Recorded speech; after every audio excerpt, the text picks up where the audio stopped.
اعوذ باللہ من الشیطان الرجیم بسم اللہ الرحمن الرحیم کیف یہدی اللہ قوما، کیسے اللہ تعالی ہدایت دے گا ایسی قوم کو کہ کفروا بعد ایمانہم، جنہوں نے اپنے ایمان کے بعد کفر کیا یعنی مرتد ہو گئے. وشہدوا ان الرسول حق، حالانکہ انہوں نے گواہی دی تھی کہ بے شک رسول حق ہے. وجاءہم البینات، اور ان کے پاس آ گئی روشن اور واضح نشانیاں دلائل. واللہ لا یہدی القوم الظالمین، اور اللہ تعالی ظالم قوم کو ہدایت نہیں دیتا.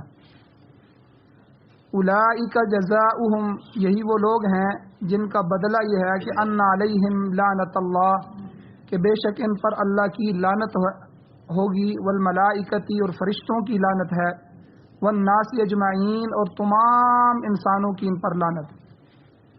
خالدین فیہا، ہمیشہ وہ اس میں رہیں گے. لا یخفف عنہم العذاب، ان سے نہیں کم کیا جائے گا، نہیں تخفیف کی جائے گی ان سے عذاب کی. ولا ہم ینظرون، اور نہ وہ مہلت دیے جائیں گے. الا الذین تابوا، ہاں ایک صورت ہے کہ مگر وہ لوگ کہ جنہوں نے توبہ کر لی. من بعد ذالک، اپنے اس عمل کے بعد، مرتد ہونے کے بعد. واصلحوا، اور انہوں نے اچھے کام کیے. فإن اللہ غفور الرحیم، پس بے شک اللہ تعالیٰ بخشنے والے ہیں، رحیم ہیں، مہربان ہیں. ان الذین کفروا بعد ایمانہم، آگے کافروں کی بات ہے کہ بے شک وہ لوگ جنہوں نے کفر کیا اپنے ایمان کے بعد. ثم ازدادوا کفرا مرتدین، پھر وہ اسی کفر میں آگے بڑھتے رہے، حد سے بڑھ گئے.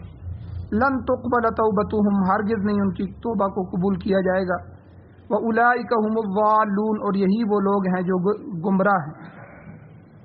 ان الذین کفروا وماتوا، بے شک وہ لوگ جنہوں نے کفر کیا اور مر گئے اس حال میں کہ وہ ہم کفار، وہ کافر ہی تھے. فلن يقبل من احدہم، ان میں سے کسی ایک سے نہیں قبول کیا جائے گا. ملء الارض، زمین بھر کر، ذهبا سونا. ولو افتدی بھی، اگرچہ وہ اس کے بدلے میں فدیہ دیں. اولئک لہم عذاب علیم، یہی وہ لوگ ہیں کہ ان کے لیے دردناک عذاب ہے. وما لہم من ناصرین، اور ان کے لیے کوئی مددگار نہیں ہوگا. سورہ آل عمران کی 86، 87، 88، 89، 90 اور 91، یہ 6 آیتیں اور تیسرے سپارے کی آخری آیتیں آپ کے سامنے تلاوت ہوئی ہیں. 2 درس اس کے پیچھے بیان ہو چکے ہیں، جن کا خلاصہ یہ ہے کہ ایک تو ربط آیات ہے ان آیتوں کا پچھلی آیتوں سے ربط، اور دوسری بات یہ بیان ہوئی کہ آخرت میں جو نجات کا دار و مدار ہے وہ اسلام پر ہے. باقی جتنے بھی ادیان ہیں وہ گئے ہیں، ختم ہو چکے ہیں. اب ہمیشہ کے لیے اسلام ہے اور کامیابی بھی اسلام میں. تیسری چیز شان نزول بیان ہوئی تھی کہ یہ آیات کیوں اتری ہیں، کس موقع کی مناسبت سے اتری ہیں، ان کو شان نزول کہتے ہیں. تو اس میں بہت سی روایات بیان ہوئیں. بشیر منافق جو ہے اس کا تذکرہ بھی بیان ہوا. ابن خطل جو منافق تھا، مرتد ہو گیا، تو حضور نے اس کو کتنا نوازا اور اس بدبخت نے کیا کیا، اور پھر جا کر کفر میں آگے بڑھ گیا، حضور اور اسلام کی ہجو بیان کرنے لگا، توہین کرنے لگا.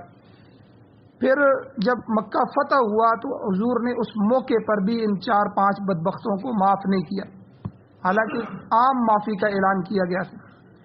تو یہاں سے ایک مسئلہ یہ بھی سمجھ آیا کہ جو توہین رسالت ہے اس کا قانون صرف اور صرف موت ہے. ورنہ حضور اپنی عام جو ہے کوئی تکلیف دیتا اس کو معاف کر دیتے، عام کوئی مسئلہ ہوتا اس کو معاف کر دیتے. لیکن حضور نے ایسے اشخاص کو کہ جو حضور کی ہجو کرتے تھے، توہین کرتے تھے، ان کو حضور نے خود اپنی زندگی کے اندر بھی معاف نہیں کی. ایک یہودی تھا جو قلعے کے اندر بند ہوتا تھا، اس کے بارے میں بھی پورا واقعہ آتا ہے کہ وہ بھی حضور کی توہین کرتا تھا. تو حضور نے صحابہ کو بھیجا کہ اس کو قتل کرے. تو یہاں ایک ایسا موقع ہے کہ جب حضور نے بڑے بڑے کافروں کو معاف کر دیا، بڑے بڑے بدبخت ان کے سردار جو تھے جنہوں نے بڑی جنگیں لڑیں، بڑی تکلیفیں دیں، لیکن ان بدبختوں کو معاف نہیں کیا. اس سے پتہ چلتا ہے کہ جو توہین صحابہ ہے یا توہین رسالت ہے، اس کا قانون صرف اور صرف موت ہے، اس کے لیے کوئی معافی نہیں ہے. اور اسی طرح بعثت رسول کے متعلق جو پیشن گوئیاں ہیں تورات میں اور انجیل میں، یعنی یہودیوں کی کتاب میں اور عیسائیوں کی کتاب میں، وہ بھی کل کے درس میں بیان ہوئی. اور یہ لوگ کس وجہ سے گمراہ ہوئے؟ وہ ان کے غلط عقائد اور غلط گمان تھے. وہ یہ سمجھتے تھے کہ یہ دنیا میں آسمانی مذہب جو ہے یہ صرف ہمارے لیے ہے، دنیا آخرت کی تمام بلائیاں ہمارے لیے مخصوص ہیں. اور حضور جب آئے تو انہوں نے تمام انسانیت کے لیے اعلان فرمایا کہ میں تمام انسانوں کا نبی ہوں. تو اس وجہ سے یہ ظالم بن گئے. تو اللہ نے کہا کہ واللہ لا یہدی القوم الظالمین، جو آدمی ظلم پہ آ جاتا ہے تو اللہ ظالموں کو پھر ہدایت نہیں دیتا. یہ تو پچھلے درس کا خلاصہ ہے. دو چیزیں ہیں جن میں فقہا نے مسائل لکھے ہیں. ایک تو یہاں مرتد کے مسائل کیا ہیں، مرتد کسے کہتے ہیں اس کے مسائل کیا ہیں. دوسرا لعنت کسے کہتے ہیں، لعنت کا مفہوم کیا ہے، اس کے مسائل کیا ہیں. مرتد کے بارے میں جب آدمی کسی ایسی چیز کا ارتکاب کرتا ہے جو کہ کفر ہے، کیونکہ کفر اللہ کو ناپسند ہے، ایمان اللہ کو مطلوب ہے کہ ایمان لو الا الذین آمنوا وعملوا الصالحات، آمنوا وعملوا الصالحات، ایمان لو نیک اعمال کرو، ایمان لو نیک اعمال کرو. پورا قرآن بھرا ہوا ہے اس مضمون سے. تو ایمان مطلوب ہے، پھر اس کے بعد نیک اعمال کرنے کا حکم ہے. تو جتنے نیک اعمال ہوں گے ایمان کے اندر ترقی ہوگی، اعمال کی وجہ سے ایمان کے اندر نور پیدا ہوگا. تو جتنی اعمال کی خسارے ہوں گے تو ظلمات بھی ساتھ ساتھ آئیں گے. تو بہرحال جو آدمی ایمان لانے سے پہلے جو ہے کفر پر ہے تو وہ تو کافر ہے، اس کے الگ احکام ہیں. ان کو جو ہے تبلیغ کی جائے، دعوت دی جائے، سمجھایا بجھایا جائے، ان کو اسلام کی طرف راغب کیا جائے. اور اس کے لیے اسلام نے بہت سے طریقے اختیار کرنے کی اجازت دی ہے. مؤلفۃ القلوب بھی ہے کہ بعض دفعہ حضور نے جو مال غنیمت آیا اس میں سے بھی نئے نئے مسلمانوں کو دیا، یا ان لوگوں کو بھی دیا کہ تاکہ ان کے دل نرم ہو جائیں. اور اسی طرح ان پر خرچ کرنے کا بھی حکم ہے تاکہ ان کے دل نرم ہو جائے اور اسلام کی طرف آ جائیں. تو یہ الگ احکام ہیں جو کافر کے ہیں. اور جو کافر ذمہ ہو جائے، آپ کی ضمانت میں آ جائے، آپ کو ٹیکس دیتا ہے، آپ کے ملک میں رہتا ہے، اس کی جان مال عزت آبرو کی حفاظت بھی گورنمنٹ کے ذمہ ہو جاتی ہے. اس کو قتل کرنا اسی طرح ہے کہ جس طرح آپ کسی مسلمان کو قتل کرتے ہیں. تو اس لیے جو حربی کافر ہے اور ذمی کافر ہے اس کے الگ الگ مسائل ہیں. تو کفر کا جو مسئلہ ہے اس کے الگ مسائل.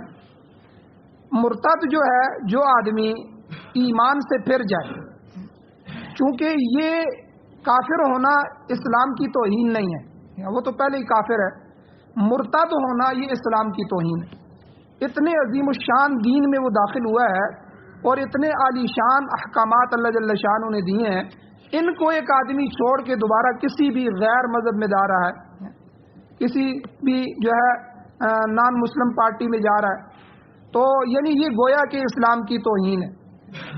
تو اب اس کے لیے حکم یہ ہے کہ 3 دن مرتد کو دیے جائیں گے. اسلامی حکومت ہو اور وہ 3 دن دے، اور اس کو پکڑا جائے گا اور اس کو کہا جائے گا کہ علماء کے سامنے اپنے مسائل شکوک و شبہات پیش کر، تاکہ تیرے جو شکوک و شبہات ہیں وہ علماء سنیں گے اور تیرے شک و شبے کو دور کریں. ہو سکتا ہے کسی شبے کی وجہ سے تم کافر ہوا، کوئی شک تیرے اندر پیدا ہو گیا، تو شکوک و شبہات کو دور کر.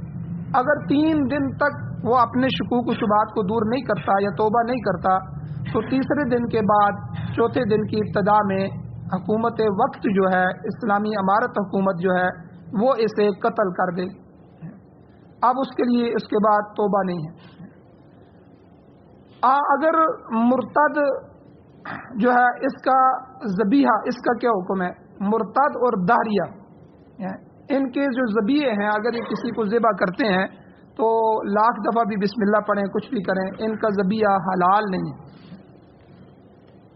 ایک آدمی مرتد ہونے کے بعد پھر جو ہے وہ توبہ کر لیتا ہے، دوبارہ ایمان کے اندر آتا ہے. اب توبہ کے بعد پچھلی نیکیوں کا کیا حکم ہے؟ اس میں فقہا نے لکھا ہے، جمہور جو ہیں کہ جو نیک کام حالت اسلام میں کیے ہیں ان کی قضا اس پر لازم نہیں ہوگی، البتہ استطاعت ہونے پر حج دوبارہ کرنا لازم ہوگا۔ اگر اس نے پہلے حج کیا تھا، پھر مرتد ہو گیا، پھر توبہ کر لی، پھر ایمان لے آیا، اور اب جو ہے حج کے علاوہ باقی فرائض جو ہیں یہ اس پر قضا نہیں ہے، البتہ حج جو ہے یہ اس پر لازم ہوگا۔ اور جو فرائض چھوڑ دیے تھے، گناہ کیے تھے، مثلا نماز روزہ وغیرہ حالت اسلام میں اس نے چھوڑے تھے پہلے، ان کی قضا بدستور اسی طرح باقی رہے گی، وہ قضا اس نے کرنی ہے۔ اور اسی طرح بہت سے اور بھی احکام ہیں، لیکن موٹے موٹے یہی 3-4 احکام۔ اسی طرح لعنت کہتے ہیں اللہ کی رحمت سے کسی کو دور کرنا۔ نبی علیہ الصلوۃ والسلام نے لعنت کرنے سے منع فرمایا، اور بلکہ حدیث میں اسے قتل کے ساتھ تعبیر فرمایا، تشبیہ دی ہے کہ کسی مسلمان پر لعنت کرنا گویا کہ اس کو قتل کرنے کے مترادف۔ تو کسی مسلمان کے لیے لعنت کے الفاظ بولنا بالکل درست نہیں ہے، البتہ وہ جماعت یا وہ گروہ جو صراحتاً قرآن اور سنت سے متصادم ہو، اس کے مخالف ہو، جیسے رافضی ہیں، مرزئی ہیں، تو ایسے جو ہے گروہ یا ایسے فرقے کو، یا کوئی ایسا لوگ ہیں جو ایسا عمل اختیار کیے ہوئے ہیں کہ جن اعمال پر قرآن و سنت میں خود لعنت کی گئی ہے یا اللہ کی طرف سے شدید وعید ہے اس پر، تو ایسے لوگوں کے لیے بغیر تعیین کے لعنت کے الفاظ بولنے کی گنجائش موجود ہے۔ مثلا آدمی کہے جھوٹوں پر اللہ کی لعنت، تعیین نہ کرے، جھوٹوں پر اللہ کی لعنت، قرآن مجید کے اندر تحریف کرنے والوں کا، قرآن کے منکروں پر لعنت، جیسے روافض ہیں وہ اس قرآن کو نہیں مانتے، وہ اس کو محرف مانتے ہیں، وہ کہتے ہیں اصلی قرآن جو ہے وہ 12واں امام آئے گا وہ لے کے آئے گا۔ نعوذ باللہ صحابہ نے جب قرآن جمع کیا تو اس میں بہت سے ایسے صورتیں تھیں، ایسی آیات تھیں جن میں اہل بیت کی شان تھی، اور فلاں تھا اور فلاں تھا، ٹھیک ہے، اور فلاں احکام تھے، انہوں نے اس قرآن کے اندر جمع ہی نہیں کیے۔ اب ہماری مجبوری ہے، یہ قرآن ہم پڑھتے رہیں گے، لیکن ہمارا اصل قرآن وہ جو اماموں میں چلتا رہا، اور چلتے چلتے جو 12واں امام ہے وہ غار میں غائب ہو گیا، وہ قرب قیامت میں نکلے گا تو وہ لے کے آئے گا اور ہم اس قرآن کو مانیں گے۔ یہ باقاعدہ ان کے عقائد ہیں، تو اس لیے قرآن کے محرف ماننے والوں پر، قرآن کے منکروں پر لعنت ہو، یہ الفاظ کہنا بھی درست ہے۔ اسی طرح مرزائیوں کے بارے میں کہ ختم نبوت کے منکروں پر لعنت ہو، تو یہ تو بالکل ٹھیک ہے۔ اور اسی طرح حضور علیہ الصلوۃ والسلام نے عمومی طور پر فرمایا کہ مومن جو ہے وہ طعنہ دینے والا نہیں ہوتا، لعنت کرنے والا نہیں ہوتا۔ اسی طرح فوش گو اور بد زبان جو ہے یہ مومن نہیں ہوتا۔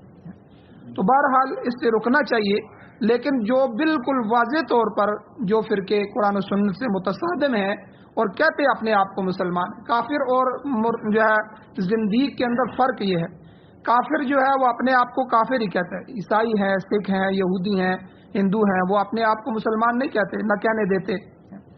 لیکن جو زندیق ہوتا ہے وہ اس کے عمل، اس کے عقیدے سارے کفر والے ہوتے ہیں، لیکن وہ اپنے کفر پر بھی راضی نہیں ہوتا، اپنے آپ کو کافر بھی نہیں کہنے دیتا، کہتے ہیں ہم مسلمان ہیں۔ مرزائی آج تک کہتے ہیں ہم احمدیہ ہیں، ہم مسلمان ہیں، یہ لوگ ہمیں کافر قرار دیتے ہیں، ہم اس کو نہیں مانتے، ہم جو ہے مسلمان ہیں، وہ اپنے آپ کو اس سے نہیں نکلنے دیتے۔ اور روافض جو ہیں شیعہ حضرات، وہ بھی اتنے برے اور غلط عقائد رکھنے کے باوجود کہتے ہیں نہیں ہم مسلمان ہیں، جماعت المسلمین ہیں ہم۔ تو بہرحال اس لیے ان کا حکم کافر کے علاوہ زندیق اور ملحد کا ہوگا۔ زندیق اور ملحد جو لوگ ہوتے ہیں ان کے ساتھ، کافر کے ساتھ تعلق رکھنا جائز ہے، تجارت کرو، لین دین کرو، معاملات کرو، کافر کے ساتھ منع نہیں ہے۔ لیکن زندیق اور ملحد جو ہے، جو الحاد کا شکار ہو گئے ہیں، یعنی الحاد کہتے ہیں کہ قرآن پاک اسی طرح پڑھتے ہوں لیکن ان کی آیتوں کو تروڑ مروڑ کے غلط معنی دیتے ہوں، غلط رنگ دیتے ہیں۔ جیسے سر سید احمد خان ہے، نیچریت کا مذہب اس نے ایجاد کیا، اس میں فرشتوں کا بھی انکار کیا کہ فرشتے نہیں ہوتے، جنت اور دوزخ کا بھی انکار کیا، کہتے ہیں جنت خوشی کا نام ہے کہ جو آدمی یہ نیک اعمال کرے گا اللہ اسے خوشی دیں گے، بس دنیا میں خوشی مل جاتی، اور جو جہنم ہے دوزخ وہ در حقیقت غم کا نام ہے۔ اسی طرح اور بہت سی چیزوں کا بھی انکار کیا ہے. نیچریت جو ہے یہ اس سے آئی ہے. تو بہرحال الحاد جو ہے یہ کسی صورت میں بھی آ سکتا ہے. غلط معنی جو معنی امت کو حضور سے، صحابہ سے، تابعین، تبع تابعین سے ملا ہے اور وہ پچھلے اسلاف سے چلتا آ رہا ہے، اس معنی سے جو ہے مترادف اس معنی کو بدل کے اس کے مخالف کوئی اور معنی قائم کرنا جس سے ایک الگ فرقہ وجود میں آئے. تو یعنی یہ سارا مرزیت یہی ہے. جیسے میں نے پہلے بھی کہا تھا کہ خاتم النبیین کا لفظ ہے. اب خاتم کا معنی عربی میں ختم اللہ نے مور لگا دی ان کے دلوں پر. مور کا معنی بھی آتا ہے خاتم کا، اور خاتم کا معنی ختم کرنے والا بھی آتا ہے، آخری. اب یہاں خاتم النبیین کا جو معنی لیا ہے اسلاف سے چلا آ رہا ہے کہ نبیوں کے سلسلے کو ختم کرنے والا نبی حضور خاتم النبیین ہے. اب یہاں مور معنی نہیں لیا جائے گا، معنی بنتا ہی نہیں ہے مہر. تو اب مرزائی کہتے ہیں نہیں، ہم اس کا معنی پڑھیں گے ہم خاتم النبیین، لیکن معنی اس کا جو ہے مور ہوگا. اب حضور کے بعد باقاعدہ کوئی نبی تو نہیں آئے گا، ہم بھی مانتے ہیں حضور آخری نبی ہیں. اب اس کے بعد جو نبوت جاری ہے، جو بھی نبی آئے گا وہ حضور کی مور سے آئے گا. اب جس نبی پر یہ مور لگائیں گے وہ نبی آئے گا. اس لیے یہ ذلی اور بروزی کہتے ہیں. مرزا قادیانی ذلی نبی تھا، ذل سائے کو کہتے ہیں کہ حضور کا سایہ تھا. بروز بھی اسی کو کہتے ہیں. تو یعنی اب حقیقی تو نہیں ہے، یعنی اس طرح کی اصطلاحیں بنا کے معنی کو تروڑ مروڑ کے الحاد کا شکار ہو. تو زندیق اور ملحد اس کا حکم یہ ہے کہ اس کے ساتھ کسی قسم کا کاروبار، کسی قسم کا لین دین، کسی قسم کا معاملہ، اس کی پروڈکٹ جو ہے خریدنا بالکل جائز نہیں. جس طرح آج جو ہے ہمارے علماء اکثر زور دیتے ہیں کہ ختم نبوت کے حوالے سے کہ جو شیزان ہے اور اسی طرح جو مرزائیوں کی کمپنیاں ان کا بائیکاٹ کیا جائے، ان کے پروڈکٹ کو خریدنا گویا کہ ان کو تقویت دینا ہے. پوری دنیا میں وہ اپنے سلسلے کو چلا رہے ہیں اور اس سے قادیانیت کو فروغ دے رہے ہیں. تو بہرحال یہ چند احکام تھے مرتد کے بارے میں اور لعنت کے بارے میں. تو یہاں اللہ جل شانہ نے فرمایا کہ ان پر اگر یہ اسی حالت میں رہیں گے، اولئک جزاؤہم، ان کا بدلہ کیا ہے، ان پر لعنت اللہ، اللہ کی لعنت ہوگی، والملائکۃ، اللہ کے فرشتے بھی لعنت کرتے ہیں. اور اگر ان کا خاتمہ اسی حالت میں ہو گیا تو والناس اجمعین، ساری مخلوق بھی ان پر لعنت بھیجتی ہے. اور ثمرہ کیا ہے، نتیجہ کہ خالدین فیہا، ہمیشہ اس لعنت میں گرفتار رہیں گے، اس جہنم اور دوزخ کے عذاب میں رہیں گے. لا یخفف عنہم العذاب، نہ ان سے عذاب کم کیا جائے گا، ولا هم ينظرون، نہ انہیں اپنی اصلاح کرنے کی اور اللہ کو منانے کی، اللہ کو راضی کرنے کی مہلت دی جائے گی، کوئی موقع نہیں ہوگا. اب آگے توبہ کے احکام آتے ہیں. توبہ کا دروازہ الا الذین تابوا من بعد ذلک، اگر کوئی شخص اس کے بعد بھی توبہ کرنا چاہتا ہے، کافر بھی توبہ کرنا چاہتا ہے، مرتد ہونے کے بعد پھر توبہ کرنا چاہتا ہے، تو باب التوبۃ مفتوح، توبہ کا دروازہ کھلا ہے. تو اگر کوئی سچے دل سے آئے تو اللہ جل شانہ اس کی توبہ قبول فرماتے ہیں. اب دو چیزیں ہیں جب تک توبہ قبول ہوتی رہے گی. پہلی کہ جب تک سورج مشرق کی بجائے مغرب کی طرف سے طلوع نہیں ہوتا اس وقت تک توبہ قبول ہوگی.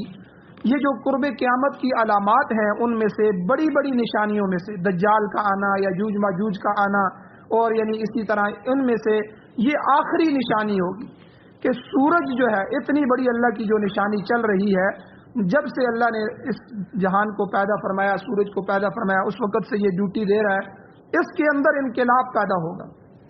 مشرق سے یہ نکلتا ہے، مغرب کو طلوع ہوتا ہے، اچانک جو ہے اس کا مشرق سے نکلنا بند ہو جائے گا، دوبارہ مغرب سے غروب ہو کہ مغرب سے نکلے گا. لوگ حیران ہوں گے، پریشان ہوں گے کہ یہ کیا ہو گیا سورج کو. تو یہ جو نشانی ہوگی حضور نے فرمایا یہ سب سے بڑی نشانی ہوگی، اور یہ توبہ کے دروازے کو بند کرنے والی ہوگی. اب اس کو دیکھنے کے بعد کوئی آدمی توبہ کرے گا پھر اس کی توبہ قبول نہیں ہوگی. یہ گویا کہ دنیا کی موت ہے، دنیا کی موت کے وقت توبہ قبول نہیں ہوگی. دوسری جو ہے توبہ کا جو عام اصول ہے کہ جب تک انسان کے ہوش و حواس قائم ہیں، اس پر زندگی کے آثار ہیں، اس کی عقل کام دیتی ہے، اس پر غرغرے کی حالت طاری نہیں ہوتی، سکرات الموت، تو اس وقت تک انسان کے لیے مہلت ہے، توبہ قبول ہوتی ہے. تو ہاں جب موت نظر آ جاتی ہے اور موت کے فرشتے نظر آنے لگتے ہیں، غیب کا پردہ اٹھ جاتا ہے، تو پھر توبہ کا دروازہ اس کے لیے بند ہوتا ہے۔ تو انسان کی حقیقی موت ہو یا دنیا کی موت ہو، سورج کے جو ہے مغرب سے طلوع ہونے کی، تو یہ دونوں موتیں جو ہے توبہ کے دروازے کو بند کرنے والی۔ اس سے پہلے مشرک ہو، منافق ہو، کافر ہو، مرتد ہو، ملحد ہو، زندیق ہو، یا کوئی بھی ہو، وہ اگر ایمان لانا چاہے، توبہ کرنا چاہے، اللہ جل شانہ نے اس کی توبہ کو جو ہے قبول کیا ہے۔ اور یہاں اللہ جل شانہ نے ایک لفظ کا اضافہ فرمایا، الا الذین تابوا من بعد ذلک، جو اس کے بعد توبہ کرتے ہیں، وہ اصلحوا، اور اصلاح کرتے ہیں، نیک کام کرتے ہیں۔ مولانا اشرف علی تھانوی رحمہ اللہ اس اصلحوا میں یہ تفسیر فرماتے ہیں کہ اس میں حقوق اللہ اور حقوق العباد دونوں شامل ہیں۔ اصلحوا کہ یعنی وہ اپنی اصلاح کرتا ہے، یعنی اللہ کے جو حقوق اس نے ضائع کیے ہیں، فرائض، نماز ہے، روزہ ہے، حج ہے، زکوٰۃ وغیرہ وغیرہ جو قضا ہوئے ہیں، توبہ کرنے کے بعد اب ان کو ادا کرے۔ اور اگر بندوں کے حقوق ضائع کیے ہیں، کسی کی زمین دبائی ہے، کسی کے پیسے لیے ہیں، کسی کا کچھ نقصان کیا ہے، کوئی کسی کو ناراض کیا ہے، کسی کی غیبت کی ہے، کسی طرح بھی حقوق العباد ہیں، تو ان کو پہلے ادا کرے یا ان بندوں سے معاف کروائے، اس کے بغیر توبہ قبول نہیں ہے۔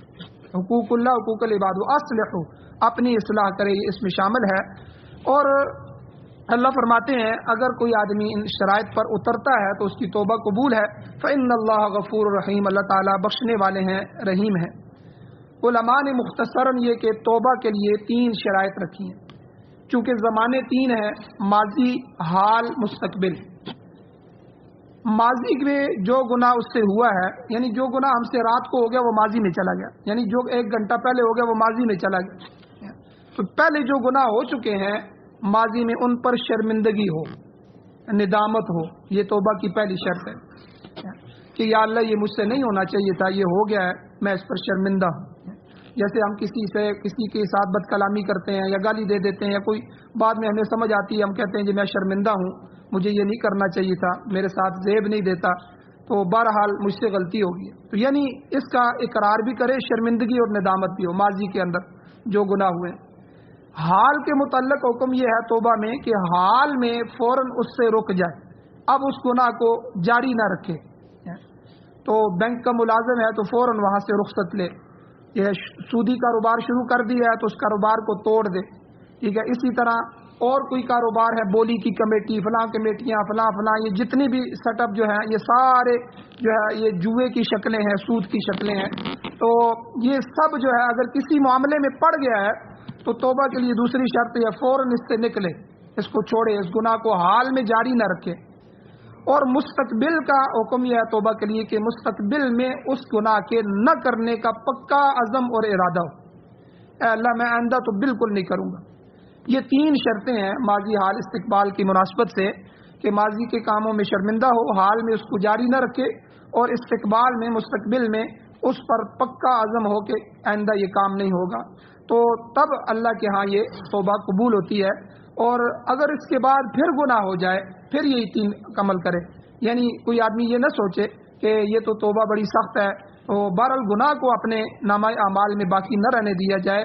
اگر پھر غلطی ہو جاتی ہے، شیطان اس پر قبضہ کر لیتا ہے اور دوبارہ اس سے وہ فعل کروا دیتا ہے، تو شیطان کی کوشش یہ ہوتی ہے کہ وہ اس کے دل میں ڈالے، یار ابھی تو نے گناہ کیا ہے، پھر توبہ کی ہے، ابھی پھر چلا جائے گا، پھر توبہ کرے گا۔ 1000 دفعہ اس کو بندہ شیطان سے کہے کہ اگر کروڑ دفعہ مجھے توبہ کرنی پڑے گی، اللہ کا دربار ایسا دربار نہیں ہے جو عام انسانوں کا ہے کہ ہم کسی سے غلطی کرتے ہیں، 1 دفعہ کریں، 2 دفعہ، تیسری دفعہ وہ کہتا ہے تم بار بار کر کے آ جاتا ہے، تانے دیتے ہیں۔ اللہ تانا دینے والے نہیں ہیں، اللہ کا دربار ایسا ہے، ایسا رحیم، غفور اور رحیم، یہ جو اللہ نے صفات بیان کی ہیں یہ کامل صفات ہیں، یعنی کوئی کتنا بھی کر کے آ جائے، اس لیے کہتے ہیں کوئی 100 قتل کر کے بھی آئے تو اللہ اس کو جو ہے ایک لمحے کے لیے بھی باقی نہیں رکھتے، معاف کر دیتے ہیں۔ تو یعنی 100 سال بھی گناہ کرتا رہے، کفر کی زندگی گزارے، موت کے آخری لمحے میں بھی جو ہے آخری زندگی کے لمحات میں بھی توبہ کر لے، اللہ نہیں یہ دیکھتے کہ اس نے 100 سال میری جو ہے نافرمانی کی ہے، میری بغاوت میں زندگی گزاری، اللہ معاف کر دیتے ہیں۔ وہ تو رحیم کریم ذات ہے، اس لیے شیطان کو اپنے اوپر مسلط نہ ہونے دیا جائے۔ تو ان 3 شرائط کے ساتھ توبہ کی جائے، حقوق اللہ حقوق العباد کو جو ہے ادا کیا جائے، اور اگر پھر کوئی کمی کوتاہی ہو جائے تو پھر توبہ کرے، پھر کوتاہی ہو جائے پھر توبہ کرے۔ موت تک توبہ کا دروازہ کھلا ہے، تو یہ توبہ کرتا رہے، اپنے کسی چیز کو بھی جو ہے اس میں باقی نہ رہنے دے۔ آگے اللہ نے فرمایا ان الذین کفروا بعد ایمانہم، جو لوگ ایمان کے بعد کفر میں آئے، ثم ازدادوا کفرا، یہ وہ ابن خطل والا ہی ہے کہ پھر وہ کفر میں بڑھتے گئے توہینوں پر توہین کرتے گئے، لن تقبل توبتہم، ان کی توبہ ہرگز قبول نہیں ہوگی۔ اس کا مطلب یہ ہے کہ انہیں توبہ کی توفیق نہیں ملے گی، ورنہ توبہ کا عام اصول میں نے بیان کر دیا ہے کہ جب تک ہوش و آواز قائم ہے اور اس پر غرغرے کی جو ہے حالت طاری نہیں ہوتی، سکرات الموت طاری نہیں ہوتے، پردہ غیب جو ہے اس سے ہٹ نہیں جاتا، تب تک توبہ کا دروازہ بھی بند نہیں ہوتا، توبہ کا دروازہ کھلا ہوتا ہے۔ اللہ کہتے ہیں اولئک هم الضالون، یہی وہ لوگ ہیں جو گمراہی کے اندر جا رہے ہیں۔ ان الذین کفروا وماتوا کفار، آخری جو ہے بات اللہ نے عام کافروں کے متعلق فرمائی کہ جو کفر میں زندگی گزار رہے ہیں اور مرتے بھی کافر ہیں، وماتوا وهم کفار، اس حال میں مرتے ہیں کہ وہ کافر ہیں، فلن يقبل من احدهم ملء الارض ذهبا، کہ ان سے ہرگز زمین بھر کر بھی سونا قبول نہیں کیا جائے گا، ولا افتدی بھی، اگرچہ وہ اس کا فدیہ دیں۔ یعنی پہلی بات تو یہ ہے، یہ محال ہے، ناممکن ہے کہ قیامت کے دن کسی شخص کی ملکیت میں زمین بھر کر سونا آ جائے، وہاں تو یہ کام نہیں چلیں گے، پیسہ نقدی سونا چاندی وہاں نہیں ہوگی، ٹھیک ہے، کہ پہلی تو یہ ممکن ہی نہیں کہ ایسی چیز ہو کہ آدمی کے پاس اس کی ملکیت ہو، وہاں وہ اپنی جان کی خلاصی کے لیے پیش کرے۔ لیکن اللہ کہتے ہیں تاہم اگر ایسا ہو بھی جائے، اس کو مل بھی جائے، تو اللہ فرماتے ہیں وہاں اس کا کچھ فائدہ نہیں ہے۔ یہاں تو اللہ کو کے رستے میں تھوڑا سا بھی دے دو، اللہ خوش ہوتے ہیں، اللہ ثواب بڑھا چڑھا کر دیتے ہیں، اللہ رضا کے فیصلے کر دیتے ہیں۔ وہاں پوری زمین بھر کر اگر بالفرض مل بھی جائے تو تب بھی اس کو فائدہ نہیں دے گی۔ اب حدیث میں آتا ہے، حضور نے فرمایا قیامت کے دن 2 آدمیوں کو لایا جائے گا، ایک شہید کو لایا جائے گا، اللہ کی بارگاہ میں پیش کیا جائے گا۔ اللہ فرمائیں گے اے شہید تمہارا ٹھکانہ کیسا ہے؟ جنت سے نکال کے لایا جائے گا۔ وہ عرض کرے گا مولا کریم بہت ہی بہترین ٹھکانہ ہے، خیر مکانا، اللہ آپ نے مجھے بہترین جگہ عطا فرمائی۔ اللہ فرمائیں گے اچھا اگر تیری کوئی اور خواہش ہو تو بتاؤ، حالانکہ ساری خواہشیں پوری ہو جائیں گی۔ وہ عرض کرے گا ہاں الہی، اے اللہ میری ایک خواہش ہے، مجھے دوبارہ دنیا میں جانے کی اجازت دی جائے تاکہ میں پھر تیرے راستے میں جہاد کروں، اور میں جہاد کرتے کرتے پھر شہید ہو جاؤں، پھر جہاد کروں پھر شہید ہو جاؤں۔ اس کی جو لذت ہے، اس میں جو آپ نے مجھے سکون اور جو لذت دی ہے، تو گویا کہ وہ جنت میں بھی محسوس نہیں کرے گا۔ اللہ کی رضا کے لیے جو آدمی شہادت کے وقت اللہ جو اس کو لذت عطا فرماتے ہیں، تو یعنی یہ اس کی خواہش ہوگی۔ جنت میں جانے کے بعد کس کی خواہش ہوگی؟ کسی جنتی کی خواہش نہیں ہوگی یہاں سے مجھے دنیا میں بھیجو، لیکن یہ ایک شہید ہے، حضور نے فرمایا، تو اللہ اس کو کہیں گے کہ اس کی اجازت نہیں ہے، یہاں آنے کے بعد دوبارہ دنیا نہیں ہے، دنیا میں نہیں بھیجا جائے گا۔ پھر ساتھ ہی ایک کافر کو لایا جائے اور اس سے بھی وہی سوال ہوگا کہ تمہارا ٹھکانہ کیسا ہے؟ وہ عرض کرے گا شر مکانن، اے اللہ بہت ہی بری جگہ ہے، بہت ہی برا ٹھکانہ ہے، عذاب ہی عذاب ہے۔ اللہ فرمائیں گے کہ اچھا اگر ساری زمین سونے سے بھری ہوئی تیرے قبضے میں ہو تو کیا اپنی جان کا فدیہ دینے کے لیے تیار ہے؟ وہ عرض کرے گا اے مولا کریم میں بالکل تیار ہوں، آپ اگر مجھے دیں تو میں وہ ساری زمین آپ کو فدیے میں دیتا ہوں، میری جان بخشی جائے۔ اللہ فرمائیں گے، حدیث میں آتا ہے کہ تو جھوٹا ہے، میں نے تو تم سے ایک چھوٹا سا مطالبہ کیا تھا کہ مجھے وحدہ لا شریک مان لو، میرے ساتھ کسی کو شریک نہ کرو، یہ کون سی مشکل بات تھی، مگر تم نے نہ مانا اور کفر کا رستہ اختیار کیا۔ آج زمین بھر کر سونا فدیہ دینا چاہتے ہو، مگر یہ بھی قبول نہیں ہوگا۔ اللہ نے فرمایا اولئک لہم عذاب علیم، یہ ایسے لوگ ہوں گے ان کے لیے دردناک عذاب ہوگا، کیونکہ انہوں نے عذاب کے تمام زہریلے مادے اپنے اندر جمع کر رکھے ہیں، انہیں نہایت ہی دکھ دینے والا عذاب پہنچتا رہے گا۔ وما لہم من ناصرین، ان کا کوئی مددگار نہیں ہوگا۔ یاد رکھیں دنیا میں ہم ہیلے بانے بھی چلا لیتے ہیں، ہیلے بانوں سے کام، ہیلا کیا ہے جی، بانا کیا ہے، کام نکال لیا، اور کہیں افرادی قوت میسر ہو۔ میرے ساتھ بڑے بندے گئے تھے جی، میرے پاس افرادی قوت موجود ہے، میں لوگوں کو لے کے گیا، بندے گئے تھے، فلاں طاقت میرے ساتھ ہے تو میرا کام ہو گیا۔ کہیں رشوت سے کام چلا لیتے ہیں، کہیں بڑی تکڑی سفارش ہوتی ہے اس سے کام چلا لیتے ہیں، مگر قیامت کے دن اس قسم کا کوئی ہیلا نہیں ہوگا، کوئی سفارش نہیں ہوگی، کوئی مددگار نہیں ہوگا، کوئی ایسی چیزیں نہیں ہوگی کافروں کے لیے کہ جو ان کو وہاں سے نکال سکیں۔ اللہ جل شانہ سے دعا ہے اللہ ہمیں کفر سے، نفاق سے، منافقت سے، فسق و فجور سے اللہ محفوظ فرمائے۔ آمین۔ الحمدللہ رب العالمین والعاقبۃ للمتقین والصلاۃ والسلام علی رسولہ النبی الامی الکریم۔ اللہم ربنا آتنا فی الدنیا حسنۃ وفی الآخرۃ حسنۃ وقنا عذاب النار۔ یا اللہ ہماری کمیوں کوتاہیوں کو معاف فرمائیے، درگزر فرمائیے، صغیرہ کبیرہ گناہوں کو معاف فرمائیے۔ یا اللہ قرآن و سنت کی سمجھ عطا فرمائیے، اس کو سننے، سمجھنے، عمل کرنے کی توفیق عطا فرمائیے۔ یا اللہ قرآن و سنت کی بہاریں نصیب فرمائیے، قرآن و سنت کو بطور آئین، بطور دستور، بطور ضابطۂ حیات ہمیں نصیب فرمائیے۔ یا اللہ پاکستان سمیت پوری دنیا میں اپنے نظام کا بول بالا فرمائیے، قرآن و سنت کی بہاریں نصیب فرمائیے، سارے باطل نظاموں کو ختم فرمائیے۔